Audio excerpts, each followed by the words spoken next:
Morning बच्चों, आज हम आपको हेलो एल्केन का कुछ जैसे हेलो एल्केन है तो मोनो हेलो एल्केन के बारे में आज बताएंगे।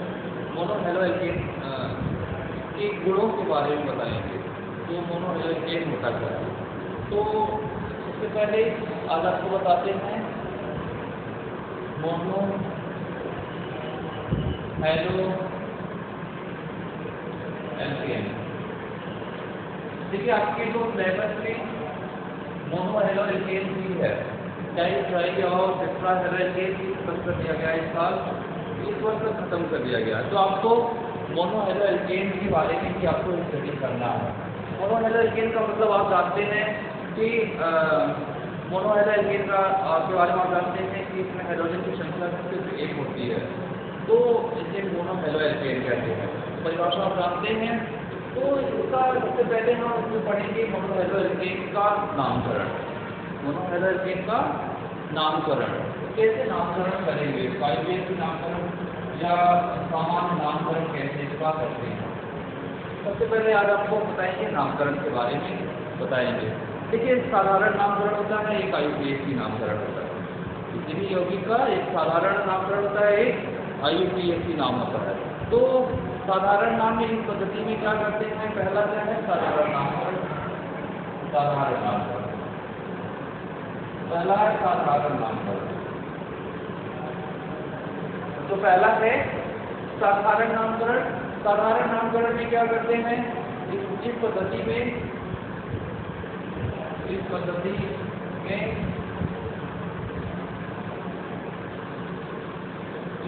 में क्या करेंगे, मोनो हेलो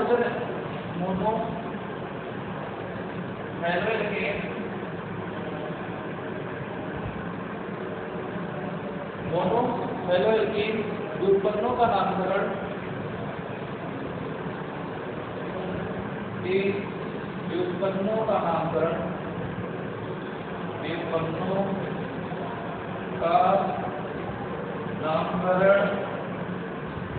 व्युत्पन्नों का नामकरण एल्कीन हैलाइड के रूप में करते हैं। एल्कीन हैलाइड के रूप में करते हैं। हैलाइड के रूप में करते हैं। किसके रूप में मतलब करते हैं, एल्कीन हैलाइड के रूप में करते हैं। जैसे अभी उदाहरण है CH3 दिया है, इसको क्या कहेंगे, मेथिल क्लोराइड। क्या कहेंगे, मेथिल क्लोराइड। जैसे CH3 आई, मेथिल आयोडाइड। मेथिल आयोडाइड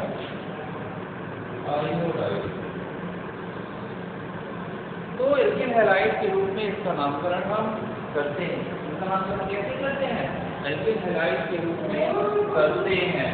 फिर अभी जैसे बच्चों अभी एक हो गया, जैसे C2H5 आई हो गया, इससे बोलेंगे एथिल आयोडाइड। क्या बोलेंगे, एथिल आयोडाइड। जैसे बोलेंगे एथिल आयोडाइड, इस तरह से इसका नामकरण करते हैं। फिर IUPAC नामकरण का होगा, इसका देखते हैं IUPAC नामकरण। तो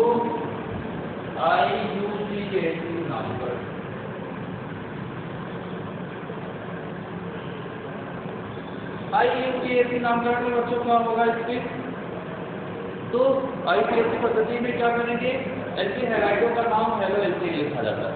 क्या लिखा जाता है इसका नाम बच्चों, इसका नाम होता है हेलो एल्केन लिखते हैं। क्या लिखते हैं बच्चों, तो हेलो एल्केन मतलब क्या होगा, पूर्व लग्न होगा,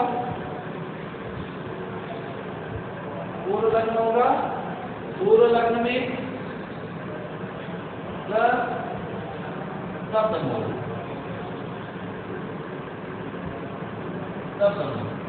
ये मिलकर के आपका बनाएगा हेलो एल्केन। क्या बनाएगा, हेलो एल्केन। हेलो एल्केन बनाएगा। ये मिलकर पूर्ण लग्न बराबर क्या बनाएगा बच्चों, हेलो एल्केन का ये निर्माण करेगा। जैसे कि CH3Cl है, तो इसका नाम क्या होगा? पूरा Cl है तो Cl को क्या लिखेंगे? क्लोरो CH3 है तो मेथेन, क्या नाम हो जाएगा इसका? क्लोरो मेथेन इसका नाम हो जाएगा। अभी एक दूसरा उदाहरण है, CH3 है, CH2 है, Cl है, क्या हो जाएगा? क्लोरो एथेन, तो इसका नाम क्या हो जाएगा? क्लोरो एथेन इसका नाम हो जाएगा। इसका नाम क्लोरो एथेन, इसका नाम क्लोरो एथेन हो जाएगा। ये इसका नामकरण इस तरह से करते हैं।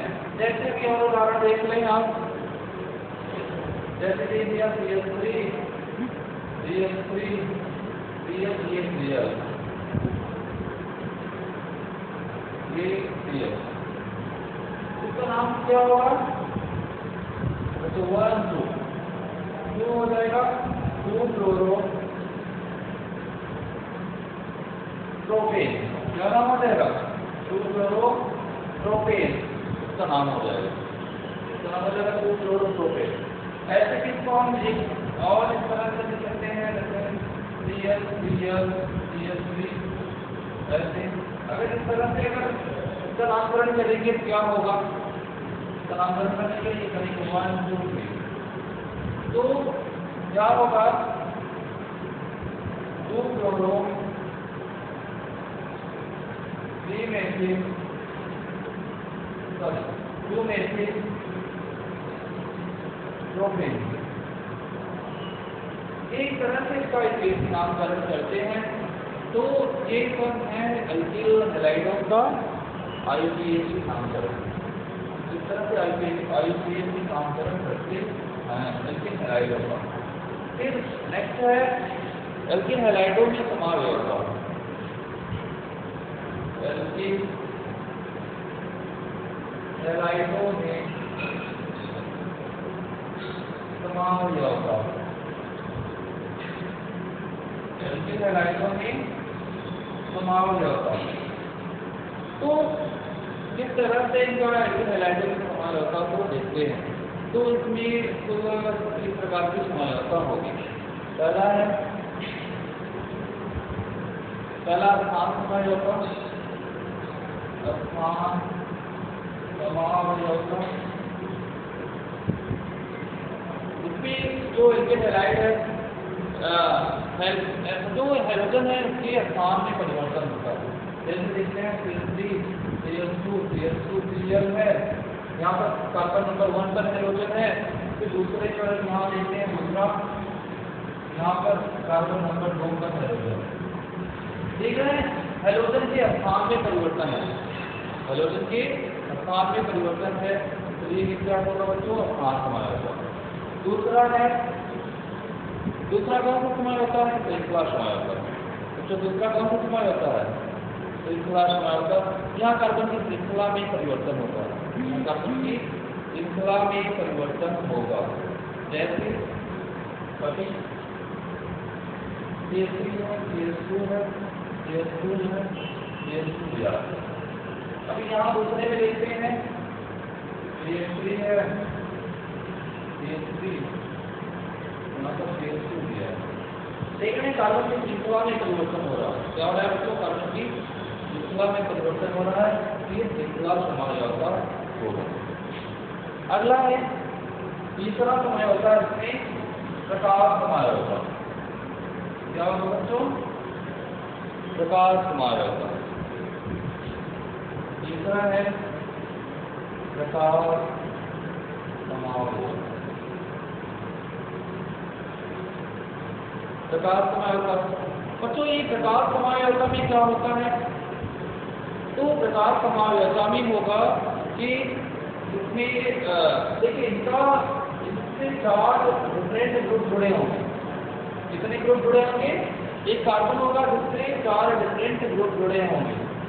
जैसे ये आप देख रहे हैं, इससे 4 डिफरेंट ग्रुप जुड़े हुए हैं। तो अब एक दूसरा उदाहरण लेते हैं। ये देखिए, ये क्या है? Optical isolation. दोनों क्या है? ऑप्टिकल आइसोमेरिज्म को प्रदर्शित कर रहे हैं। ये सभी जो है ऑप्टिकल आइसोमेरिज्म को प्रदर्शित कर रहे हैं। तो ये सभी जो होते हैं ऑप्टिकल आइसोमेरिज्म को प्रदर्शित करते हैं। तो ये हो गया प्रकाश समायोजकता को प्रदर्शित करेगी। तो इसके प्रकाश समायोजकता बच्चों, अब इसके आगे है हम आपको ये जानते हैं आप कि ये कार्बन आयन बनाते हैं। ये सभी क्या करते हैं? कार्बन आयन का निर्माण करते हैं। तो अगले वीडियो में उसकी चर्चा करेंगे।